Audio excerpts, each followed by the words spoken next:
ఎప్పుడో తెలీదు, నోటిఫికేషన్ కూడా రాలేదు. కానీ రేపు ఎన్నికలు అనే రేంజ్ లో బీహార్ రాజకీయం మండుతోంది. ట్విస్ట్ల మీద ట్విస్ట్లతో థ్రిల్లర్ సినిమాని తలపిస్తున్నాయి అక్కడి పాలిటిక్స్. ఎత్తులకు పై ఎత్తులు, వ్యూహ ప్రతివ్యూహాలు అన్నీ కలిసి బీహార్ రాజకీయాన్ని రగిలిస్తున్నాయి. ఎన్నికల వేళ కాంగ్రెస్ కూటమిలో కుదుపు కనిపించింది. రాహుల్ గాంధీకి షాక్ ఇస్తూ తేజస్వి సంచలన నిర్ణయం తీసుకున్నారు.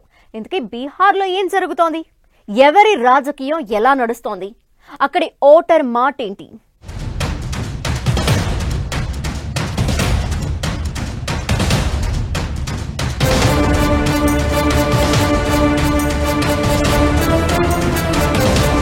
ఎన్నికల వేళ బీహార్ రాజకీయాల్లో ట్విస్టులు, నువ్వా నేనా అనే రేంజ్లో పార్టీల ప్రచారం. తేజస్వి ప్రకటనతో కాంగ్రెస్ కూటమిలో కుదుపు. అన్ని స్థానాల్లో పోటీ చేసేందుకు ఆర్జేడీ రెడీ. కాంగ్రెస్ సంగతేంటి? రాహుల్ నెక్స్ట్ ప్లాన్ ఏంటి? బీజేపీ ఎలాంటి వ్యూహాలతో వెళుతోంది? బీహార్ ఎన్నికల్లో చిన్న పార్టీల ఎఫెక్ట్ ఎంత? Prashant Kishor king maker కాబోతున్నారా?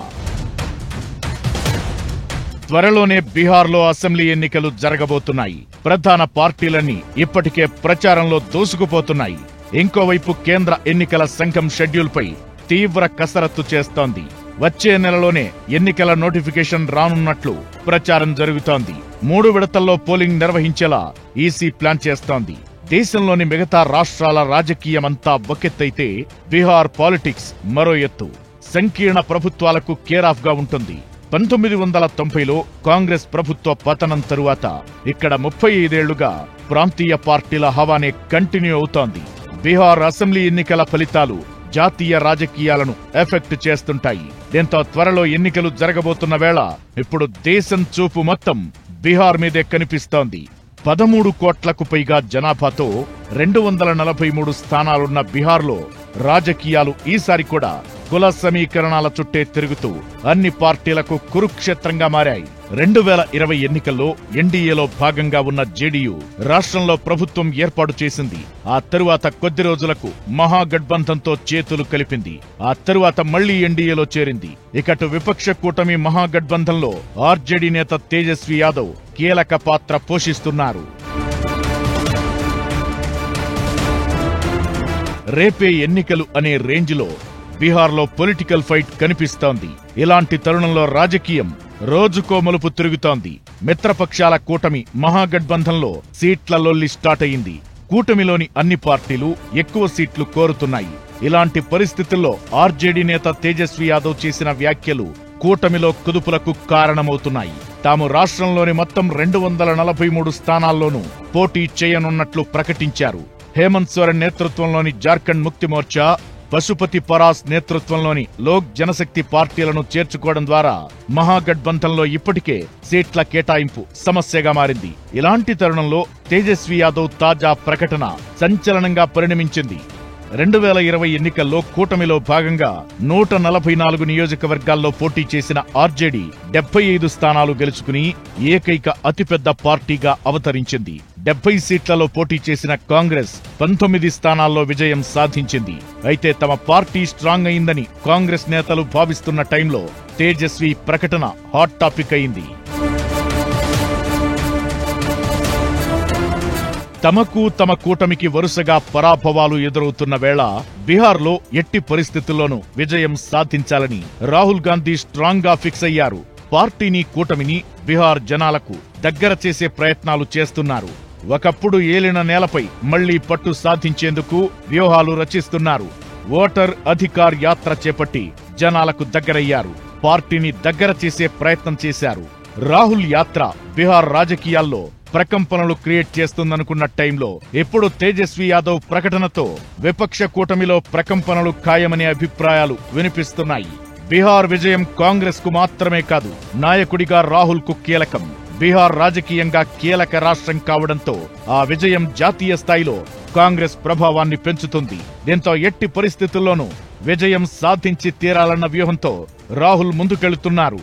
అయితే ఇప్పుడు తేజస్వి ప్రకటనతో ఏం జరగబోతోందనే ఆసక్తి ప్రతి ఒక్కరిలో కనిపిస్తోంది. రాహుల్ గాంధీకి విశ్వాసం ఆయనకు పెరిగినందువల్ల తేజస్వి యాదవ్తో కొన్ని ఈగో ప్రాబ్లమ్స్ వచ్చినాయి.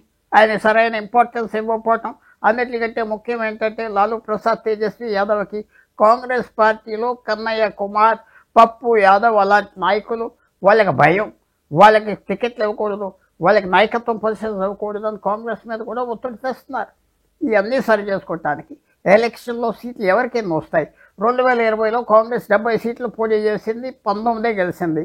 ఇకటు బీజేపీ ప్రచారంలో దూసుకుపోతోంది. ప్రధాని మోదీ స్వయంగా రంగంలోకి దిగి ఓటర్లను ప్రసన్నం చేసుకునే ప్రయత్నం చేస్తున్నారు. ఇప్పటికే కేంద్రం బీహార్పై వరాల జల్లు కురిపించింది. రోడ్లు, రైల్వే ప్రాజెక్టులను కేటాయించింది. రైల్వే లైన్ అభివృద్ధికి 3,000 కోట్లు, బక్సర్ భాగల్పూర్ హైస్పీడ్ కారిడార్లో 4 లేన్ల గ్రీన్ఫీల్డ్ హైవే కోసం 4,400 కోట్లకు పైగా కేటాయించింది. వీటికి తోడు బీహార్లో పర్యటించిన ప్రధాని మోదీ 36,000 కోట్ల విలువైన అభివృద్ధి పనులను ప్రారంభించారు. ఇవన్నీ ఎన్నికల్లో ప్రభావం చూపించే అవకాశముంది. ఇకటు మోదీ దర్భంగా కామెంట్స్ మరింత హాట్ టాపిక్ అవుతున్నాయి. తన తల్లిపై కొందరు కాంగ్రెస్ కార్యకర్తలు చేసిన అసభ్య వ్యాఖ్యలపై మోదీ భావోద్వేగ వ్యాఖ్యలు చేశారు. ఇది బీజేపీకి ప్రచారాస్త్రంగా మారింది. బీహార్లో 2,96,00,000కు పైగా మహిళా ఓటర్లు ఉన్నారు. మోదీ వ్యాఖ్యల తరువాత వీళ్లు కీలకం కాబోతున్నారు. ఇకటు జీఎస్టీ సవరణల విషయాన్ని కూడా జనాల్లోకి బీజేపీ సమర్థవంతంగా తీసుకెళ్తోంది. ఇది కూడా కమలం పార్టీకి ప్లస్ అయ్యే అవకాశాలు కనిపిస్తున్నాయి. ఎన్నికల వేళ దేశం ఆసక్తి అంతా బీహార్ వైపే కనిపిస్తోంది. మామూలుగా బీహార్ రాజకీయం కులాల చుట్టూ తిరుగుతుంది. మరి కాస్ట్ ఈక్వేషన్స్ ప్రభావం ఈసారి ఎలా ఉండబోతోంది? పొలిటికల్ స్ట్రాటజిస్ట్ ప్రశాంత్ కిషోర్ కూడా ఎన్నికల యుద్ధంలోకి దిగుతున్న వేళ ఆయన ప్రభావం ఎంతుండబోతోంది? ప్రశాంత్ కిషోర్ కింగ్ మేకర్ కాబోతున్నారా? సర్వేలేం చెప్తున్నాయి? బీహార్ రాజకీయం ఎప్పుడూ కుల సమీకరణాల చుట్టే తిరుగుతూ ఉంటుంది. ఈసారి ఎన్నికల్లోనూ ఆ ప్రభావం స్పష్టంగా కనిపించడం ఖాయం. 2023 కులగణన ప్రకారం బీహార్లో మొత్తం 13.07 కోట్ల జనాభా ఉంది. ఈబీసీలు 36.01, ఓబీసీలు 27.13, ఎస్సీలు 19.65, ఎస్టీలు 1.68% ఉన్నారు. అంటే ఓవరాల్ గా 84.47% మంది జనం బడుగు బలహీన వర్గాలే. అగ్రకులాలు 15.52% ఉన్నారు. ఎన్డీఏ కూటమికి హిందువుల్లోని అగ్రవర్ణాలు, యాదవేతరుల ఓబీసీ వర్గాలు ఓటు బ్యాంకుగా ఉన్నాయి. నితీష్ నిర్వహించిన కులగణనతో ఓబీసీలు ఎన్డీఏకు సానుకూలంగా ఉన్నారు. బీహార్లో ముస్లింలు 18% ఉన్నారు. వీళ్లు అసెంబ్లీ ఎన్నికల ఫలితాలను డిసైడ్ చేయగలరు. గత అసెంబ్లీ ఎన్నికల్లో 5 స్థానాల్లో గెలిచిన ఎంఐఎం ఈసారి కూడా మైనారిటీ ఓట్లపై ప్రభావం చూపించే అవకాశముంది. ఏమైనా ఎన్నికలు సమీపిస్తున్న వేళ మలుపులు, నేతల దూకుడుతో బీహార్ రాజకీయం థ్రిల్లర్ సినిమాను తలపిస్తోంది. వివిధ రాష్ట్రాల్లో కొన్ని పార్టీలను తాను అధికారంలోకి తెచ్చానని చెప్పుకునే రాజకీయ వ్యూహకర్త ప్రశాంత్ కిషోర్ బీహార్లో జనసురాజ్ పార్టీ స్థాపించారు. రాష్ట్ర వ్యాప్తంగా అన్ని నియోజకవర్గాల్లో పోటీ చేస్తానని ప్రకటించారు. అధికార ప్రతిపక్ష పార్టీలపై జనాల్లోని అసంతృప్తిని సద్వినియోగం చేసుకోవాలని వ్యూహాలు రూపొందిస్తున్నారు. బీహార్లో జరిగిన 4 అసెంబ్లీ ఉప ఎన్నికల్లో పీకే పార్టీ 10% ఓట్లు సాధించింది. పట్టణ ప్రాంతాల్లో మధ్యతరగతి యువత ప్రశాంత్ కిషోర్ పార్టీపై చూపిస్తున్న అభిమానం ఓట్లుగా మారుతుందా లేదా అనే చర్చ జరుగుతున్న వేళ ఆసక్తికర సర్వే ఒకటి బయటకొచ్చింది. బీహార్లో ప్రశాంత్ కిషోర్ కింగ్ మేకర్ కాబోతున్నారని ఓట్ వైబ్ సర్వే ఫలితాలను ప్రకటించింది.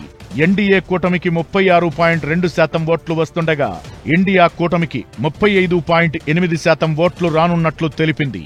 మహాగఠబంధన్ కు యువతే ప్రధాన ఓటు బ్యాంకుగా మారనుంది.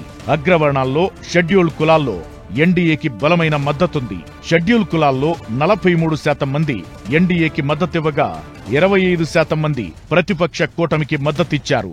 ఇక ప్రశాంత్ కిషోర్ పార్టీకి 8.7% ఓట్లు వస్తున్నాయని, 2 కూటముల మధ్య తేడా జరిగితే పీకేనే కింగ్ మేకర్ అవుతారని సర్వే తేల్చి చెప్పింది. దీంతో బీహార్ రాజకీయాలు మరింత ఆసక్తి రేపుతున్నాయి.